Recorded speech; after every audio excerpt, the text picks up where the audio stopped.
मंडळी नमस्कार. मंडळी आज आपण आहोत चिंचोलीवाडी या ठिकाणी आणि तुम्ही पाठीमागे जी पाहतात शाळा जिल्हा परिषद शाळा आहे आणि या शाळेच्या वतीनं नुकतंच पावसाळ्यामध्ये पत्रगळी येत होती. पण आता या पावसाळ्याचं जे काही आपण बऱ्याच शाळाची दुरावस्था झाल्याची पाहतो आपण.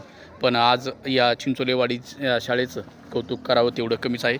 कारण की या शाळेचे जे अध्यक्ष आहेत शालेय समितीचे अध्यक्ष भागवत माने यांच्यामार्फत आणि त्यांचे सहकारी जे होते त्यांच्यामार्फत शाळेला जवळपास 33,000ची पत्रे देण्यात आली आणि अजून नवीन जे काही शाळेसाठी करता येईल त्यासाठी ही सगळी टीम तत्पर आहे. पण आज महाराष्ट्रामध्ये आपण मंडळी बघतो की जिल्हा परिषद शाळेची दुरावस्था झाल्याची आपल्याला दिसते.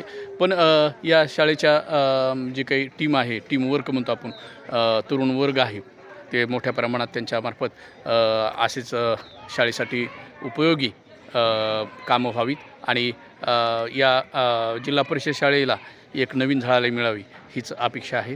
तर अधिकाधिक तरुण वर्गाने पुढे यावं आणि या जिल्हा परिषदचा जो आपण म्हणतो की कमीपणा आहे कुठंतरी एक जाणवतो आपल्याला, तो अधिक भरून निघावा आणि एक काट टाकावी या जिल्हा परिषद शाळेने हीच अपेक्षा आहे. धन्यवाद.